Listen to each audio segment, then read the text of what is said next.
Nós não precisamos ser uma pessoa religiosa para nós termos certeza que o mundo que nós vivemos hoje está caminhando para algum tipo de catástrofe. Em nossos tempos, parece que a ação do homem parece ameaçar a própria sobrevivência da humanidade, mais do que em qualquer outra época da história humana.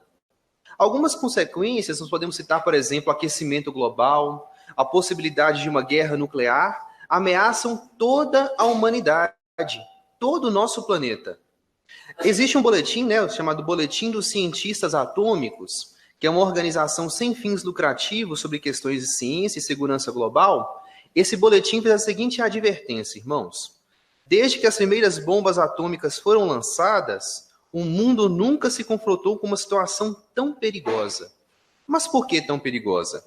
Esse boletim ele relata que há cerca de 27 mil armas nucleares e que 2.000 dessas armas estão prontas para ser lançadas em questão de minutos. Apenas uma pequena porcentagem dessas armas, se for detonada, já consegue trazer uma catástrofe global.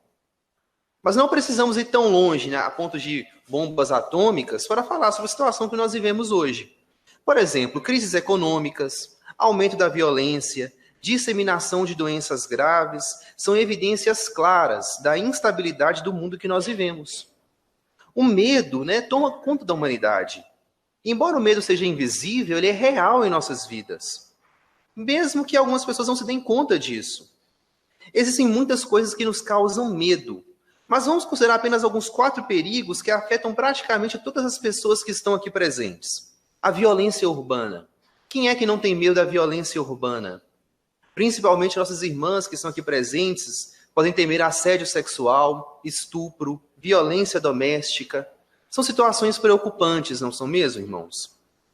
E quanto às doenças?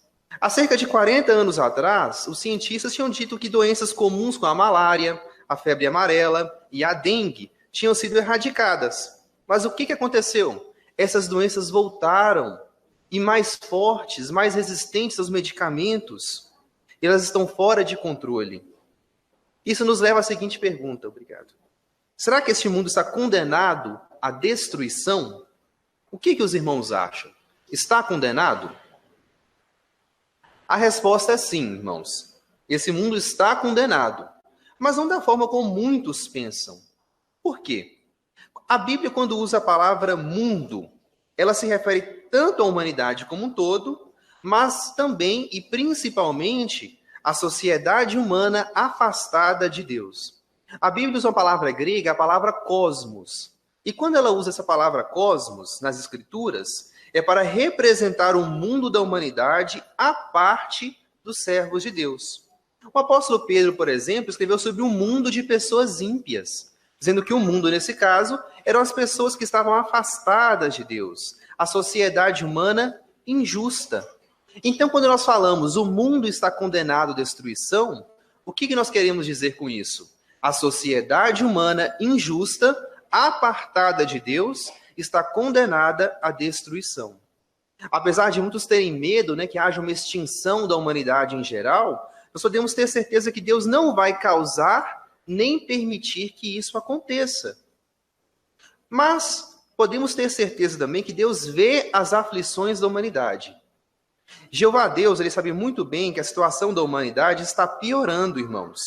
Vamos ver isso nas Escrituras, no livro de Salmo, o capítulo 11, o versículo 4, irmãos. O Salmo 11, o versículo 4, faz as seguintes declarações. Salmo 11, versículo 4. Jeová está no seu santo templo. O trono de Jeová está nos céus. Seus olhos observam, seus olhos atentos examinam os filhos dos homens. Aqui Jeová falou que aqui diz que Jeová nos observa, ele está atento a tudo o que acontece conosco. Existe um provérbio também de muita sabedoria na Bíblia, irmãos, que diz que os olhos de Jeová estão em todo lugar, vigiando tanto os maus como os bons. Então, se Jeová ele está vigiando, ele está atento, nós podemos ter certeza de que os que causam a maldade vão ter que prestar contas ao Altíssimo. Vamos ver isso também no Salmo 37, irmãos? Agora é o Salmo 37, os versículos 37 e 38. Vamos observar o que esse salmo nos diz.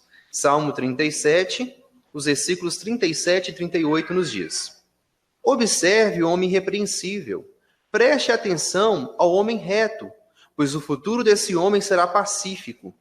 Mas todos os transgressores serão destruídos. Não haverá futuro para as pessoas más. Observaram, irmãos?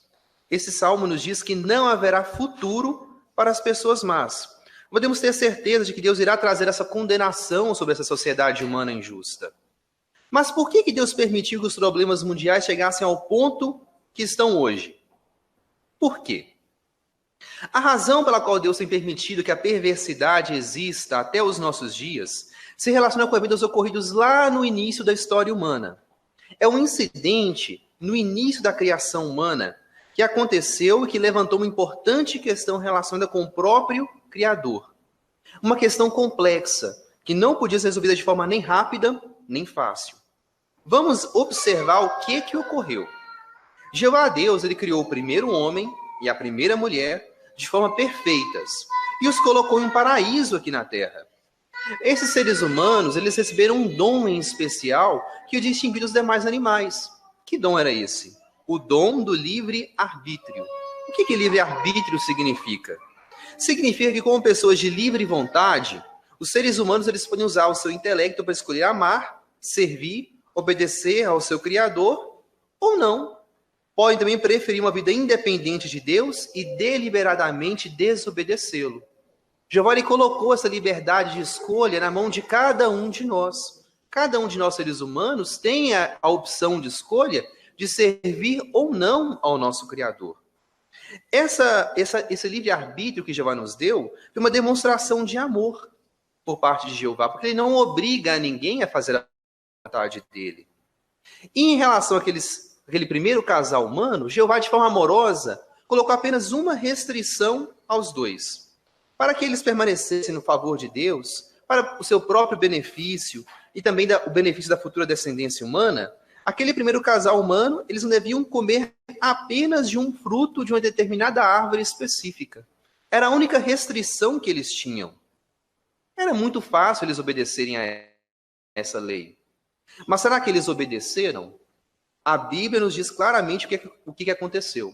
Usando uma serpente como porta-voz, Satanás, o diabo, que é o caluniador, o opositor a Deus, ele instigou tanto Eva como Adão a usar mal a sua liberdade de escolha, a pecarem, a desobedecerem a Deus. Conseguem ver, irmãos, a seriedade do que aconteceu nesse momento? Satanás, ele questionou, na verdade, o modo de Deus governar. Satanás desmentiu a Deus, o chamou de mentiroso. Ele deu a entender que os humanos não precisavam de Jeová para decidir o que era bom e o que era mal para eles. Cada ser humano poderia decidir por si mesmo, feliz e ser completo e colher os bons resultados de suas boas escolhas. O desafio que Satanás levantou foi de questionar o direito, a legalidade da soberania de Jeová sobre o homem. Ele questionou o modo de Deus governar. Por isso que é tão importante essa questão, porque envolve a soberania, o nome de Jeová. E como foi que o Deus verdadeiro encarou esse desafio tão importante? Na verdade, o padrão de justiça de Deus é muito mais elevado que o nosso. Ele permitiu que essas pessoas desobedientes, esses opositores, eles não só tomassem as suas próprias escolhas, mas também arcassem com as suas consequências. E deu tempo para que eles provassem se o que eles estavam dizendo, o que eles estavam falando, que eles podiam governar a si mesmos, era certo ou não. E Deus permitiu que as condições do mundo chegassem ao que elas estão hoje, para que ninguém possa afirmar que o homem conseguiu governar a si mesmo sem a ajuda de Deus. E a história tem comprovado isso de forma completa. Impérios, governos surgiram, desapareceram, foi experimentado todo tipo de governo que se possa imaginar. Mas repetidas vezes, porém, a família humana tem sofrido terríveis consequências do seu próprio mau governo. Existe uma grande sabedoria que foi escrita na Bíblia, que diz que o homem tem dominado o homem para seu próprio prejuízo. E quanta verdade há nisso, não é mesmo, irmãos? O profeta Jeremias também, em seu livro, no capítulo 10, o versículo 23, ele nos trouxe uma grande verdade também sobre a natureza humana. Por que nós nunca conseguiremos ser bem-sucedidos? Jeremias, o capítulo 10, o versículo 23.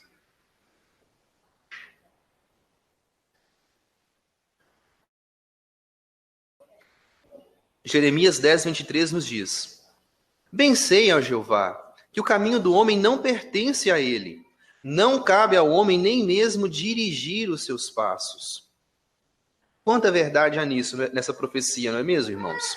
Nem mesmo os feitos científicos, os feitos tecnológicos, os avanços da medicina que nós temos hoje conseguem desmentir essas declarações. Porque nós, seres humanos, não conseguimos nos livrar das consequências terríveis, por exemplo, das guerras, da violência, da fome, da morte, das desigualdades, da pobreza. A situação do mundo hoje prova claramente que Satanás estava mentindo quando ele questionou o modo de Deus governar. O único modo correto de governo é o de Jeová Deus. E os que esperam a melhora se perguntam então, como e quando Deus vai agir? Como Deus vai destruir este mundo mal? Primeiro, irmãos, nós podemos ter a certeza em nossos corações que Jeová Deus com certeza vai destruir o atual mundo mal. Mas quando Deus agir, os que têm devoção a Ele vão sobreviver. Como nós dissemos, Deus promete a condenação para o mundo, a sociedade humana injusta, ímpia, iníqua. Dessa forma, o que vai ser eliminado vão ser os mundos dos homens maus, assim como já aconteceu no passado. A Bíblia contém várias profecias que descrevem claramente a chegada de um dia muito importante, que é chamado de Dia de Jeová. Eu convido os irmãos a abrirem as suas Bíblias na profecia de Joel. Joel, no capítulo 2, primeiramente o versículo 11. Vamos considerar esse dia de Jeová na Bíblia. Joel, no capítulo 2, primeiramente o versículo 11 nos diz: Jeová levantará a sua voz perante o seu exército, pois o seu acampamento é muito numeroso. Pois aquele que cumpre a sua palavra é forte. Pois o dia de Jeová é grande e muito atemorizante. Quem poderá suportá-lo? Vejamos agora na sequência, irmãos, o versículo 31, por gentileza.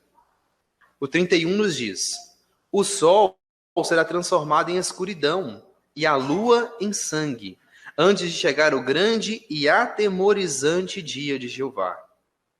A expressão aqui usada na Bíblia, irmãos, dia de Jeová, se refere, como o texto nos diz, ao atemorizante tempo de julgamento em que Jeová vai destruir os que se opõem a ele e salvar os que o amam.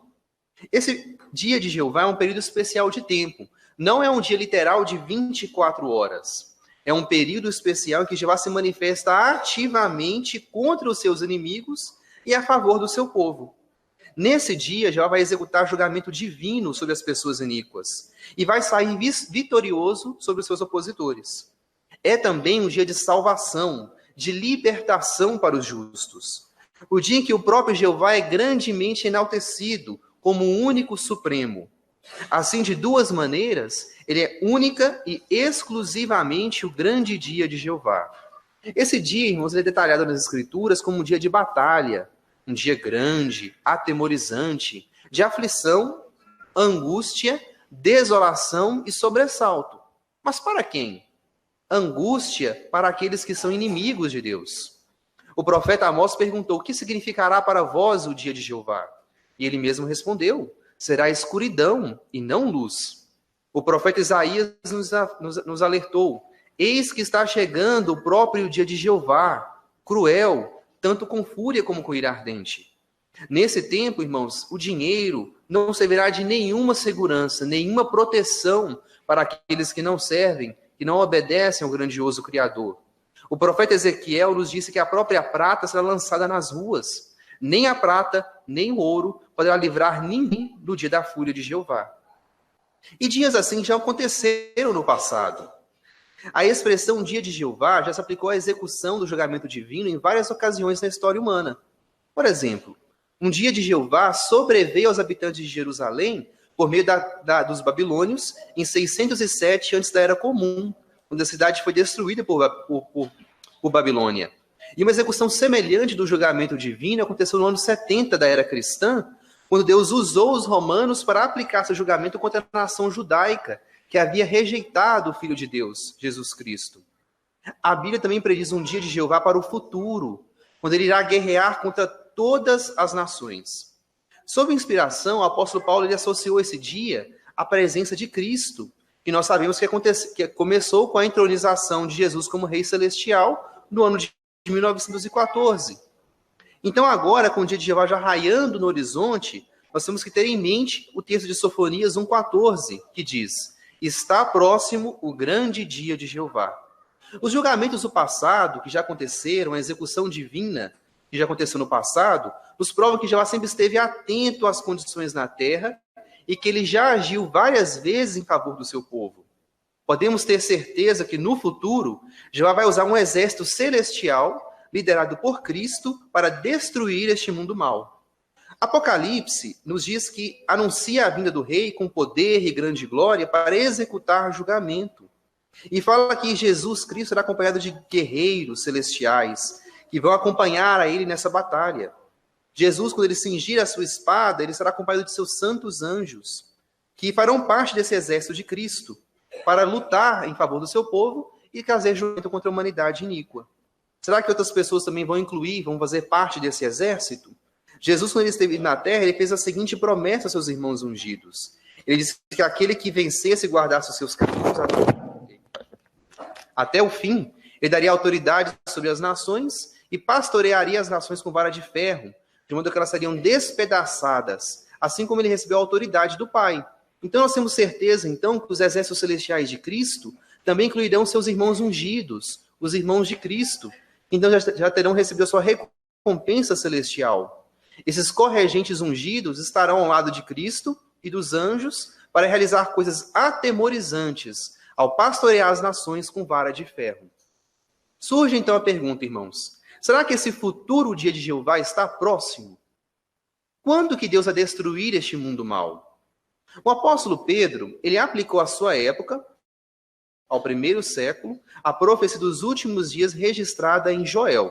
Vamos ver a aplicação que Pedro fez no livro de Atos. Atos dos Apóstolos, no capítulo 2, os versículos 16 a 21.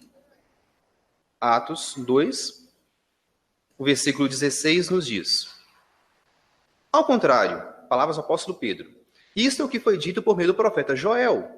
Nos últimos dias, diz Deus, derramarei do meu espírito sobre todo tipo de pessoas, e os filhos e as filhas de vocês profetizarão. Os jovens entre vocês terão visões, e os homens idosos entre vocês terão sonhos. E até mesmo sobre os meus escravos e sobre as minhas escravas, derramarei do meu espírito naqueles dias, e eles profetizarão. E realizarei milagres em cima no céu e sinais embaixo na terra, sangue, fogo e nuvens de fumaça. O sol será transformado em escuridão e a lua em sangue, antes de vir o grande e glorioso dia de Jeová. E todo aquele que invocar o nome de Jeová será salvo. Será que demorou muito para o dia de Jeová, lá no primeiro século, acontecer, depois que o apóstolo Pedro fez essa aplicação? Na verdade, não, irmãos. O apóstolo Pedro fez essa aplicação no Pentecostes de 33 era comum. 37 anos depois, um curto período de tempo, Deus executou o julgamento sobre aquela nação judaica, com a destruição de Jerusalém pelo exército romano. Nós podemos ver que então aquele dia de Jeová aconteceu com pouco tempo. Da mesma forma, essa profecia de Joel e a aplicação que o apóstolo Pedro fez se cumpre também durante os últimos dias desse sistema de coisas.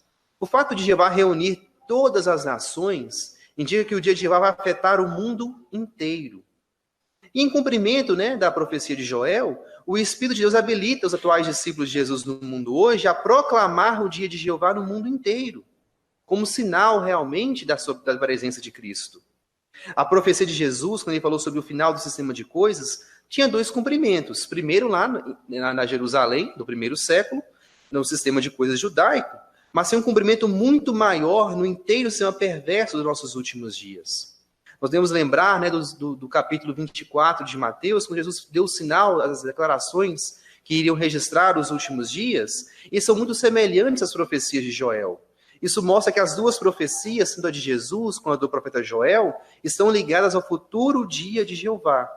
O sinal de Jesus, né, terremotos, escassez de víveres, nação contra nação, e também a obra mundial de pregação, pode ser visto agora em toda a terra, indicando que o dia de Jeová está muito próximo, irmãos. Estamos realmente na parte final dos últimos dias.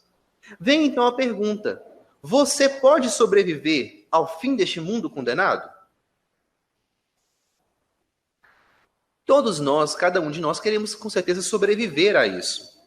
Apesar do aviso claro da Bíblia e da obra mundial de pregação que as Testemunhas de Jeová têm realizado em todo o mundo, o dia de Jeová, infelizmente, vai pegar muitas pessoas de surpresa, irmãos. Por isso que agora é hora de cada um de nós nos prepararmos para esse dia por invocar o nome de Jeová.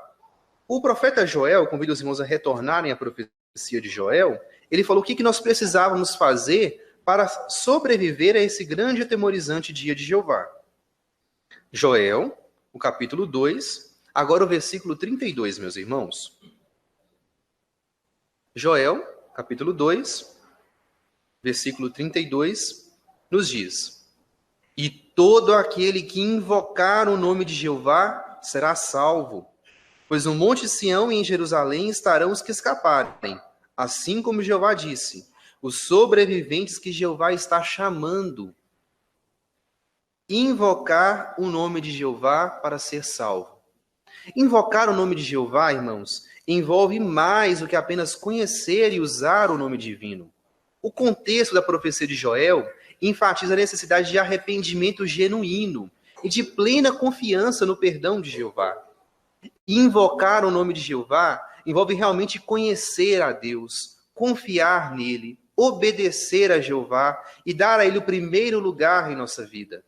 De fato, servir a Jeová tem que ser a nossa prioridade máxima, principalmente na época que nós estamos vivendo. E fazer isso já contribui agora para uma vida longa, satisfatória, que é uma bênção de Deus. Continue, irmãos, vivendo à altura dos requisitos de Jeová para sobreviver. Vamos ver uma profecia correlata? A de Sofonias, o capítulo 2, os versículos 2 e 3. Sofonias, no capítulo 2,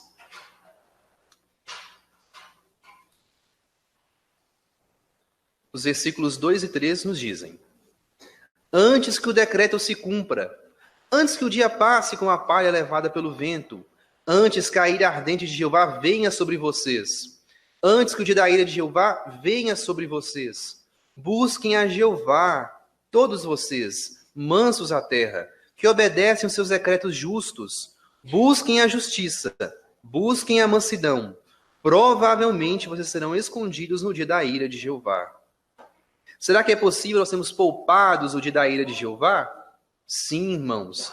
É possível sobrevivermos esses dias. Mas desde que nós satisfazemos as três condições delineadas aqui em Sofonias. Ao lermos esses versículos aqui, nós notamos os requisitos da sobrevivência. Para nós sermos preservados, nós temos que procurar a Jeová, procurar a justiça e procurar a mansidão. Esses requisitos devem ser de grande interesse para nós hoje. Por quê? Porque assim como aquelas nações antigas de Judá, a cidade de Jerusalém, eles se confrontavam com ajuste de contas com o poderoso Deus Jeová no passado, as nações hoje, a cristandade, na realidade todos os iníquos, eles se encaminham para um confronto com Jeová Deus, na vindoura grande tribulação. Todos os que querem ser escondidos desse tempo, dessa grande tribulação, precisam tomar agora uma decisão, uma ação decisiva. Que ação é essa? Procurar a Jeová, procurar a justiça, procurar a mansidão, antes que seja tarde demais. Talvez nós podemos dizer: eu já sou um servo dedicado de Deus, já sou batizado, já sou uma testemunha de Jeová. Será que eu já não preenchi esses requisitos? Na realidade, irmãos, há mais envolvido do que apenas nos dedicarmos a Jeová. Temos que nos lembrar que Israel, Judá, Jerusalém eram nações dedicadas também. Nos dias de Sofonias, E o povo de Judá não vivia conforme essa dedicação. Em resultado disso, eles foram rejeitados. Procurar a Jeová envolve hoje desenvolver em nossos corações e manter um cordial relacionamento pessoal com o nosso bom Deus, em associação com a organização terrestre, com a organização espiritual, com a congregação que nós temos hoje. Significa chegar a saber como Deus encara os assuntos e estar sempre atento aos sentimentos de Deus. Procurar a Jeová através do estudo do dedicado da palavra de Deus, conforme a orientação dele. Meditando na palavra de Deus, com atenção, aplicando os conselhos das Escrituras em nossas vidas. Procurando a orientação de Jeová com oração fervorosa, seguindo as orientações do Espírito Santo, buscando aprofundar o nosso relacionamento com ele e servindo a Jeová de todo o coração, de toda a alma e de toda a força. Joel 3,16, irmãos, traz uma mensagem bastante interessante. Eu gostaria de compartilhar com os irmãos antes de nós terminarmos o nosso estudo. Nosso estudo não, né? O nosso discurso. Joel, capítulo 3, o versículo 16.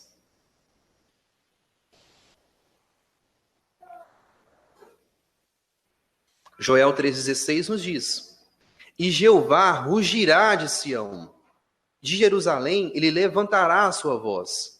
O céu e a terra tremerão, mas Jeová será um refúgio para o seu povo, uma fortaleza para o povo de Israel. Irmãos, se nós estivermos buscando a Jeová, buscando a justiça, buscando a mansidão, nós não precisamos ter medo do grande dia de Jeová, porque ele será um refúgio para nós, será a nossa fortaleza no grande e temorizante dia dele. A salvação de da ira de Jeová depende de nós continuarmos fazendo o que é direito aos seus olhos. Está você, irmão, está cada um de nós firmemente decidido a fazer isso, a buscar fazer o que é direito aos olhos de Jeová?